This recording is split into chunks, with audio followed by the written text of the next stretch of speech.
Assalamualaikum warahmatullahi wabarakatuh. Hai anak-anak kelas 3 dimanapun kalian berada, mudah-mudahan kita semua senantiasa dalam keadaan sehat walafiat, terhindar dari virus yang sedang merajalela, yakni COVID-19. Perkenalkan, nama Ibu Ana Suci Analis. Meskipun kalian belajar di rumah, tapi harus tetap semangat ya. Dan jangan lupa selalu patuhi protokol kesehatan. Sebelum belajar, marilah kita berdoa terlebih dahulu agar pembelajaran hari ini bermanfaat. Berdoa mulai. Selesai.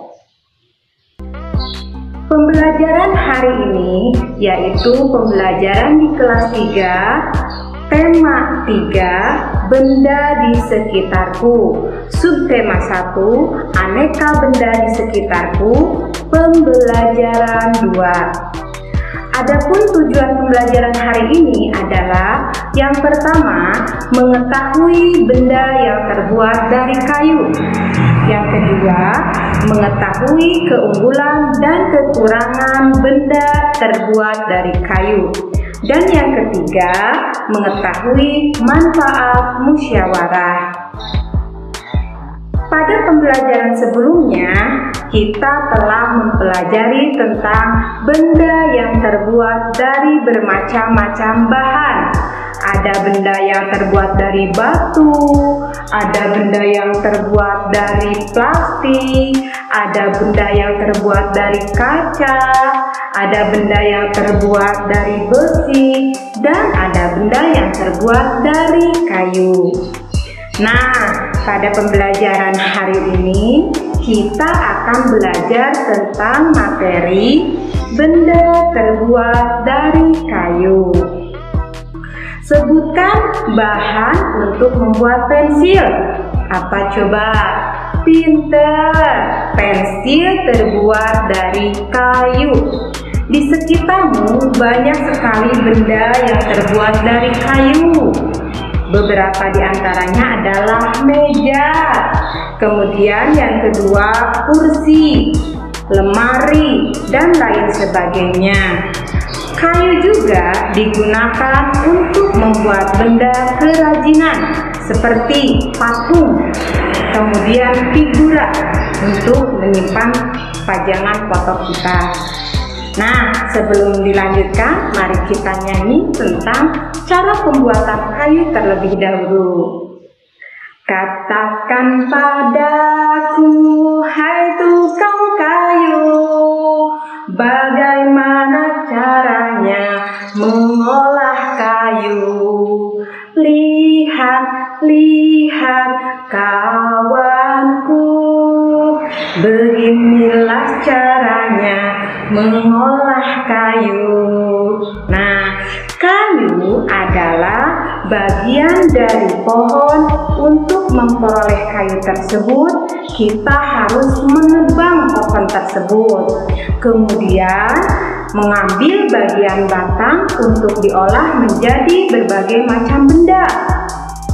Perubahan dari batang kayu menjadi benda-benda tersebut melalui proses yang berbeda-beda. Pertama, batang pohon ditebang. Batang pohon yang telah ditebang disebut kayu gelondongan atau disebut juga sebagai log. Kemudian log dikirim ke pabrik atau pusat penggergajian. Pengiriman log menggunakan angkutan khusus, misalnya seperti truk melalui darat atau kapal melalui sungai.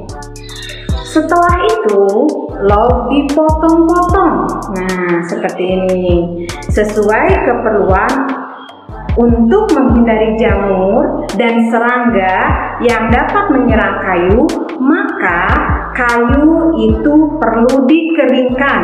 Bagaimana cara mengeringkannya? Yaitu caranya dengan cara dijemur. Kayu dijemur sekitar 2-4 minggu. Setelah dijemur, kayu siap diolah sesuai keperluan. Kayu dapat dipilih menjadi bahan dasar benda. Mengapa? Karena kayu mempunyai banyak keunggulan. Keunggulan kayu diantaranya adalah mudah dibentuk. Beberapa benda yang terbuat dari kayu jati dapat bertahan selama puluhan tahun, bahkan ada yang ratusan tahun. Nah, kelemahan benda yang terbuat dari kayu adalah tidak tahan api, sehingga mudah terbakar. Namun, ada beberapa jenis kayu yang mudah terserang rayap dan serangga lainnya. Berdasarkan wacana tadi, silahkan kalian jawab pertanyaan berikut ini. Ayo siap-siap. Yang pertama, berapa lama waktu yang dibutuhkan untuk pengeringan kayu?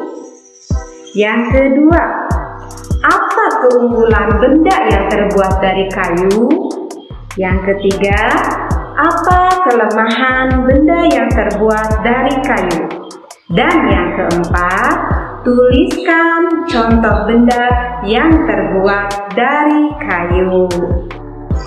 Desa tempat tinggal Siti dan teman-teman mempunyai hutan. Di dalam hutan tersebut terdapat beraneka ragam jenis pohon. Fungsi hutan antara lain untuk menyerap air hujan. Hutan menyimpan air hujan tersebut dalam jumlah yang banyak. Namun, ketika hutan digunduli, membuat aliran air menjadi terganggu. Hal ini menyebabkan air menggenang. Akhirnya terjadi banjir yang mengalir ke pemukiman penduduk. Kebutuhan benda dari kayu terus meningkat, mengakibatkan kebutuhan akan bahan kayu terus meningkat pula.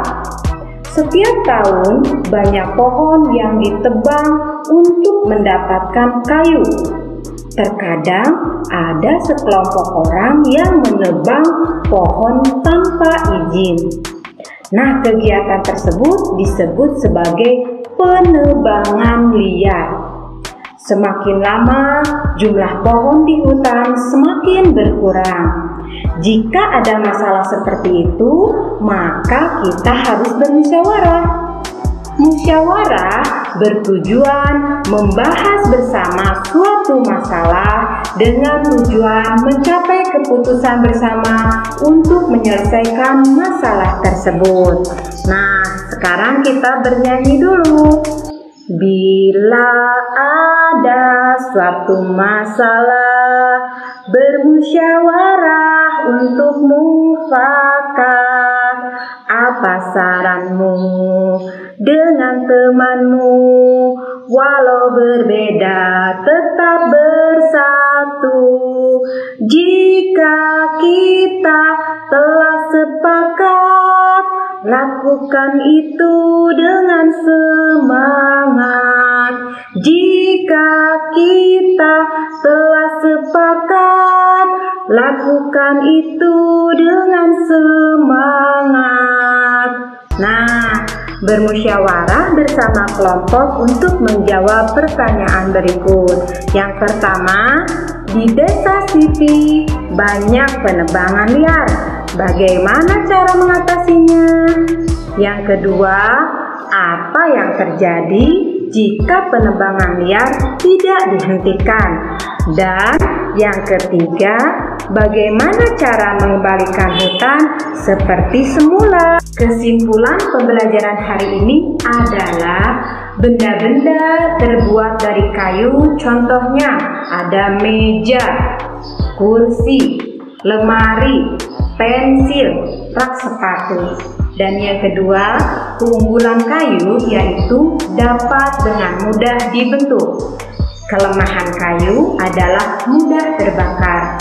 Dan yang ketiga, musyawarah merupakan salah satu cara untuk mencari keputusan bersama. Baiklah anak-anakku sekalian, sekian dulu video pembelajaran hari ini. Terima kasih kepada para orang tua yang telah membimbing putra-putrinya untuk belajar di rumah. Jangan lupa berdoa setelah belajar ya. Wassalamualaikum warahmatullahi wabarakatuh.